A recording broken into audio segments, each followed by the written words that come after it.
When you've lived long enough, bullies come in every shape and size. But every once in a while, someone stands up to them in a way that makes history. That's exactly what happened when Jasmine Crockett faced Donald Trump's threat of jail. Instead of silence, she gave him an answer that will be remembered for years to come. The Oval Office is not just any room. It carries a weight, a silence, a presence that makes everyone who enters it pause for a second. The walls are lined with history. The flags stand tall in the corners. The president's desk gleams under the light. Every inch of it reminds you that this is the seat of American power. On this particular day, the room was staged for something simple, a signing ceremony. Reporters filled the back of the room, notebooks ready, cameras in place. Staffers stood to the side, waiting for the president to deliver his remarks. It was supposed to be routine. The plan was clear. Donald Trump, now back in the White House as president, would sign a stack of executive orders, make a few comments, and leave. But if there's one thing about Trump, it's that he doesn't always stick to the script. And on that day, he didn't. At first, it was business as usual. Trump held up the first executive order, flashing it to the cameras with that familiar sharp grin. The reporters shouted questions, trying to get his attention. He answered a few, then brushed off others with a wave of his hand. The air buzzed with the normal noise of a presidential event. Then it shifted. Trump's tone changed. His eyes narrowed. He put aside the script in front of him, ignoring the words his staff had prepared. Instead, he leaned into the microphone with a look that reporters instantly recognized, the look he gets before saying something that will dominate the room. His voice cut through the chatter. But this time it wasn't about policy. It wasn't about the executive orders. It was about a person. Jasmine Crockett, he said, dragging out her name. Then with a smirk, he delivered the words, "A very low IQ person. How she ever got into Congress, I have no idea." The room froze. Cameras clicked, catching every word. Reporters leaned forward. You could feel the tension tighten like someone had just pulled a string across the room. Trump wasn't finished. He doubled down, repeating the insult. His tone was sharp, dismissive, dripping with contempt. He wasn't critiquing her policies, he was attacking her as a person, her intelligence, her very place in Congress. For a moment, the Oval Office didn't feel like a place of policy anymore. It felt like an arena, and Trump was playing to the crowd. He went further, broadening his insults to other Democrats. He spoke of them as if they were enemies, not colleagues. Each line was harsher than the last, meant to sting, meant to humiliate. But Jasmine Crockett's name lingered in the air the longest. Why her? Why now? Reporters whispered the same question, scribbling notes furiously. Trump had found a target, and he was not holding back. His body leaned forward, his voice rising. The cameras zoomed in, catching every flicker of expression. His attack was direct, personal, and very public. Crockett wasn't even in the room, but her presence suddenly filled it. Every person there could feel the weight of the insult aimed at her. The Oval Office, a place that usually carried the calm rhythm of official ceremonies, was now brimming with conflict, and then came the moment that made jaws drop. Trump, looking stern, added a warning, something far stronger than just an insult. He said loud enough for everyone to hear, "If she keeps this up, she'll go to jail." The words hit like a thunderclap. Reporters glanced at one another, stunned. Staffers shifted uncomfortably. Even those used to Trump's blunt style knew this was different. This wasn't just name-calling anymore. This was a threat. Think about that scene. The President of the United States, standing in the most powerful office in the country, warning that a sitting Congresswoman could end up behind bars simply for her words. The silence in the room was thick. Cameras clicked nervously. Was this a slip? A moment of unchecked anger? Or was it a deliberate attempt to send a message? No one could answer, but everyone felt the shock of it, because this wasn't just about Crockett anymore. It was about the power of the office itself. It was about whether fear could be used as a weapon in politics. In that instant, the Oval Office changed from a stage for executive orders into a battleground of ideas and intimidation. Trump had set the tone, aggressive, personal, and threatening. But what no one knew yet was how Crockett would answer. Would she bow to the pressure of the president's words? Would she let the weight of the Oval Office crush her? Or would she rise and turn this moment into something he never saw coming? The room may have fallen silent after Trump's warning, but outside those walls a reply was already forming. a reply that would soon silence the president himself, and that's where the clash truly began. When Donald Trump launched his attack in the Oval Office, many people were left asking the same question: why Jasmine Crockett? Why her at that moment? To answer that, we need to step back and look at the fire that had been building long before this confrontation. Jasmine Crockett was not the type of lawmaker who stayed quiet in the background. From the moment she entered Congress, she earned a reputation for speaking her mind, even when it rattled the halls of power. She was bold, she was unapologetic, and she had no problem challenging the most powerful figures in Washington. But one issue put her directly in Trump's line of fire: immigration and law enforcement. Trump had built his political brand on a tough immigration stance. He talked about strong borders, about ICE, about enforcing the law with no hesitation. To his supporters, this was strength. To his critics, it was cruelty. Crockett became one of those critics, and not just a mild critic. She used language that could not be ignored. In a heated debate, she compared ICE, the U.S. Immigration and Customs Enforcement Agency, to slave patrols. Those words landed like a lightning strike. For many, it was a raw, emotional statement that captured the anger of communities who felt targeted and mistreated. Supporters praised her for saying out loud what others only whispered. But for Trump, it was something entirely different. It wasn't just an insult to ICE, it wasn't just a policy disagreement. To him, it was an attack on his entire agenda, on the foundation of what he claimed was law and order. And Trump is a man who does not forgive challenges easily. Behind the scenes, aides knew he had been fuming over Crockett's remarks for weeks. Every time the clip played on TV, every time her words were repeated in articles, it was like salt in the wound. And if there's one thing Trump has always done, it's strike back, loudly, publicly, and without hesitation. That day in the Oval Office, surrounded by cameras and flashing lights, he saw his chance. At first, his insults sounded like classic Trump, questioning Crockett's intelligence, mocking her position in Congress, trying to frame her as unqualified. But then the temperature rose. He wanted to do more than insult her. He wanted to send a message, and so he raised the stakes. He leaned forward and warned, "She'll go to jail if she keeps this up." The reporters in the room caught it instantly. This wasn't just bluster anymore. This was a threat. Think about it. The President of the United States suggesting that a member of Congress could face prison time. Not for corruption, not for breaking the law, but for words. For criticism. The silence that followed told the whole story. Some staffers shifted in their seats. Others looked down as if trying to avoid the weight of what had just been said. Even seasoned reporters who had heard plenty of fiery comments in their careers were stunned. Trump's warning was crystal clear. To him, Crockett's words against ICE crossed a line, and he wanted to make an example of her. But here's the thing about threats. They reveal more about the person making them than the one they're aimed at. By saying Crockett could go to jail, Trump wasn't just talking to her. He was sending a message to anyone who might dare to challenge him on immigration or law enforcement. The warning was meant to echo beyond Crockett's name.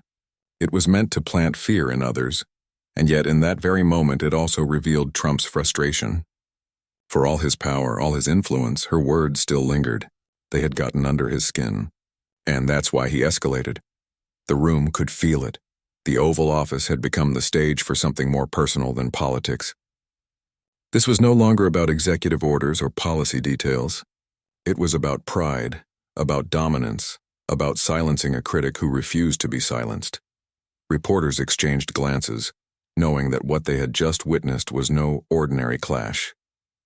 The president's words carried the force of his office, but they also carried a shadow, the image of a leader who believed criticism itself should be punished. The question hanging in the air was simple yet chilling. Would Jasmine Crockett back down? Would she be shaken by the most powerful man in the country essentially threatening her with jail time? Or would she answer back not just for herself but for everyone watching who wondered whether power could be used to crush dissent? That answer was coming, and when it did, it would turn Trump's warning into one of the most unforgettable confrontations of his presidency. The Oval Office had gone quiet. Too quiet, Trump's warning. "She'll go to jail if she keeps this up," still hung in the air like smoke after a firework. Cameras clicked nervously, staffers shifted, and reporters scribbled notes unsure of what they had just witnessed. Everyone was asking the same question. How would Jasmine Crockett respond? She wasn't there in the room, but she didn't need to be. Within hours, her response would ripple across the country, turning that moment of intimidation into something else entirely. But before we get to her reply, let's pause and picture her position. Here she was, a congresswoman from Texas, suddenly at the center of the president's fury. Trump had attacked her intelligence. He had questioned her very place in government. And then, he had gone further, threatening her with jail. For most people, that kind of pressure would be enough to stay quiet. After all, it's not just anyone making the threat. It's the President of the United States speaking from the most powerful office in the nation. The weight of that office can crush even the boldest voices, but Jasmine Crockett is not like most people. When her team showed her the clip, they braced themselves for anger.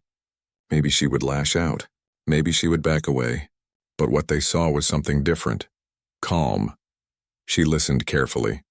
She let the words play, and when Trump's warning echoed again, "She'll go to jail," she didn't flinch. Instead, she leaned back and said something that caught her staff off guard. "He's trying to scare me." That's all this is. That one sentence said it all. She understood Trump's playbook: intimidation, insults, pressure. But she also knew the truth.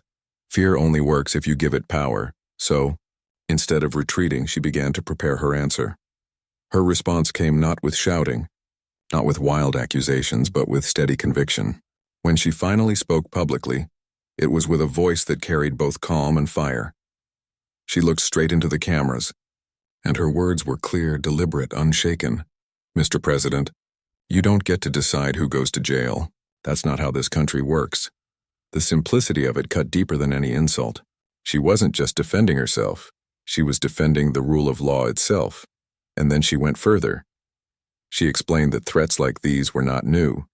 Bullies, she said, have always used fear to silence people. But she made it clear she would not be silenced. Not now. Not ever.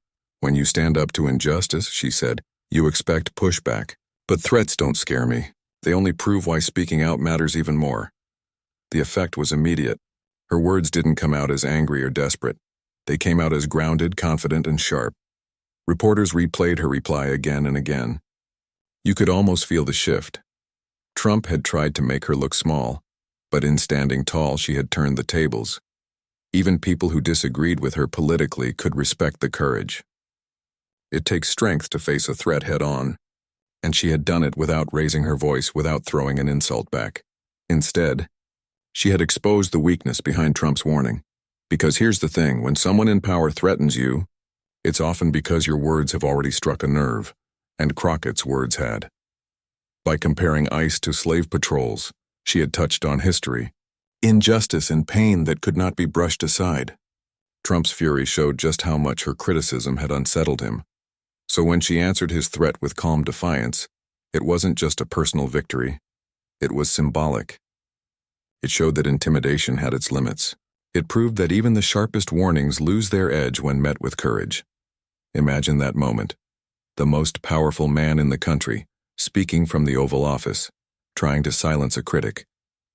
And that critic, instead of shrinking, responds with steady clarity. You don't get to decide who goes to jail.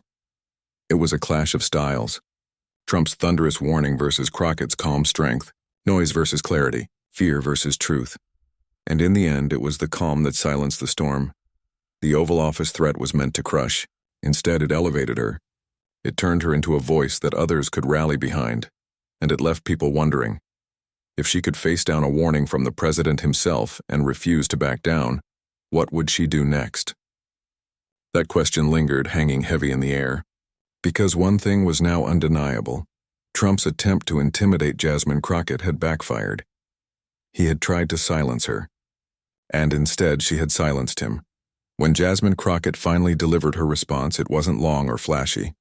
It wasn't layered with complicated language or grand gestures. It was simple, direct, almost quiet compared to Trump's thunderous tone. And that's exactly why it shook the room. Think back to the Oval Office. Trump's warning had come down like a hammer. She'll go to jail if she keeps this up. Everyone froze. For a moment, it felt like the weight of the presidency itself had just been aimed at one congresswoman. But then came Crockett's reply. Mr. President, you don't get to decide who goes to jail. That's not how this country works. Just 12 words. And yet those 12 words carried more weight than Trump's entire outburst. Why? Because they were not just about her, they were about something larger. Something every person in that room and every viewer beyond it could understand deep down. America is not supposed to be ruled by threats. It is supposed to be ruled by law. In that instant, Crockett wasn't just defending herself. She was reminding the country of a truth older than any single presidency. No leader, no matter how powerful, can use their office to silence opponents at will, and that reminder hit like a lightning bolt. Reporters who had been scribbling frantically put their pens down for a second, stunned by the clarity of her words. Staffers who had looked uneasy after Trump's warning now shifted again, this time with the realization that Crockett's calm reply had just flipped the moment on its head. What was meant to intimidate her had turned into an example of strength. Even the tone of the conversation changed. Where Trump's words had filled the Oval Office with heat, Crockett's brought a kind of cool, steady resolve. She didn't match his aggression. She didn't need to. She reminded everyone listening that there are limits, even for a president. And here's what made it even more powerful. Her words spoke not only to Trump, but to everyone who had ever felt afraid to speak up. She explained later that threats are nothing new. Bullies have always relied on fear to get their way. But fear only has power if you let it. And she refused. That message rang out louder than any insult. She was saying in plain terms, you cannot scare me into silence, and you shouldn't let anyone scare you either. It was a statement of courage, a statement of resilience, and it reached far beyond the Oval Office. Let's pause and imagine what it must have felt like in that moment. You're standing against the most powerful office in the country. The president himself has just warned you about jail. Every camera in the room is watching, waiting to see how you react, and instead of shaking, instead of backing down, you look straight into the fire and say, that's not how this country works. It wasn't just a defense. It was a challenge. It was Crockett throwing the spotlight back where it belonged. Not on her, but on the principle that keeps the nation standing. That's why her words mattered so much. Because they reminded everyone of something too easy to forget. Power is not supposed to silence truth. Truth is supposed to silence power when it goes too far, and that's exactly what happened. Trump had tried to dominate with fear, but Crockett had stripped that fear of its power by refusing to give it life. She showed in real time that courage doesn't always roar. Sometimes courage speaks softly but firmly, and it cuts deeper than any shout. Observers who watched the exchange later said the same thing. Crockett's calm composure made Trump look smaller. The louder he became, the more unshakable she appeared, and that contrast told the whole story. One man relied on threats. The other voice, her voice, relied on truth. In politics, moments like these are rare. They don't come from long speeches or carefully written statements. They come when one person stands up, even under enormous pressure, and refuses to bend. That's what made her words unforgettable. They weren't dramatic. They weren't flashy, but they were honest. And honesty, when spoken in the face of power, has a way of echoing far beyond the room where it was said. So when people say Jasmine Crockett silenced Trump, it wasn't because she shouted him down. It wasn't because she had more volume. It was because she had more truth. And truth delivered with calm strength doesn't just silence threats. It exposes them for what they are, empty. That's why her reply mattered. That's why it shook the room. And that's why it's remembered not as a clash of insults, but as a lesson. Fear crumbles in the face of courage. Long after the cameras stopped rolling and the Oval Office cleared out, that single exchange between Donald Trump and Jasmine Crockett continued to echo. It was more than just a clash of words. It was a turning point, because what happened that day wasn't simply about a president throwing a threat across the room. It was about what came after. It was about how one woman stood her ground and how her courage rippled far beyond the White House walls. In the days that followed, people replayed the moment again and again. Not because of Trump's threat. People had heard him use sharp words before. But because of Crockett's reply. Mr. President, you don't get to decide who goes to jail. That's not how this country works. That sentence struck a chord. It reminded people of something simple but powerful. Authority has limits. And when those limits are tested, it takes courage to speak up. Crockett's words gave that courage a voice. Let's step back for a second. Think about what Trump's warning was meant to do. He wanted silence. He wanted to put fear in the air. He wanted to remind everyone that he held the highest office in the land. But instead of fear, his words gave rise to something else. Resistance. Instead of silencing Crockett, his warning turned her into a symbol of defiance. That is the lasting impact. A threat meant to shrink her had, in fact, made her larger than before. And here's why it mattered. For many people watching, Crockett wasn't just a congresswoman. She became a stand-in for anyone who had ever been told to sit down, to stay quiet, to stop speaking truth because it made someone powerful uncomfortable. Her calm defiance reminded people that the fight for fairness, for justice, for dignity, often requires standing tall in the face of intimidation. And when she did that, she wasn't just answering Trump. She was sending a message to the country. No matter how loud the threats, you don't back down when you know you're right. In politics, moments like this don't fade quickly. They linger. They shape how people see both sides. Trump's words, meant to sound strong, instead revealed a kind of weakness, the need to use threats to silence critics. Crockett's response, meant simply to stand her ground, revealed strength, the kind that doesn't need to shout. The contrast was sharp, and people remembered it. Inside the halls of Congress, her colleagues took note. Some whispered that they would have folded under that kind of pressure. Others admitted they admired how she kept her composure. And out beyond Washington, ordinary people were talking too. They weren't discussing complicated laws or political jargon. They were talking about courage, about fear, about truth. Crockett had taken a conversation about power and made it personal, relatable, human. That is why her response carried so far. Think of it like this. Intimidation can win battles in the short term. But courage, real courage, can shape the long term. And Crockett's calm defiance planted a seed that day. It reminded the nation that democracy isn't about one person's threats. It's about standing up to those threats. It's about protecting the idea that no leader can decide with a snap of their fingers who is silenced and who is punished. That reminder may sound simple, but in a moment as heated as this one, it was priceless. And for Trump, the impact was clear too. His warning had not only failed to silence Crockett, it had given her a bigger stage. Every time people replayed that exchange, it wasn't his words that landed hardest. It was hers. She had flipped the script. Instead of being remembered as a target, she became the challenger who wouldn't bow. And for a president who thrived on dominance, that was a bitter twist. So what's the lesson here? It's not just about politics. It's about power. And what Crockett showed that day is something anyone can carry with them. Power doesn't always belong to the loudest voice in the room. Sometimes, it belongs to the one who refuses to be shaken. Her words will be remembered not because they were long or complicated, but because they were simple and true. And that's the lasting impact. Trump's warning was meant to break her, but instead it built her. It gave the nation a moment to remember. Courage can silence fear, truth can silence threats, and sometimes the most powerful answer is the calmest one. That is why the confrontation between Donald Trump and Jasmine Crockett will not fade into history as just another Oval Office quarrel. It will be remembered as the moment a warning met its match and lost.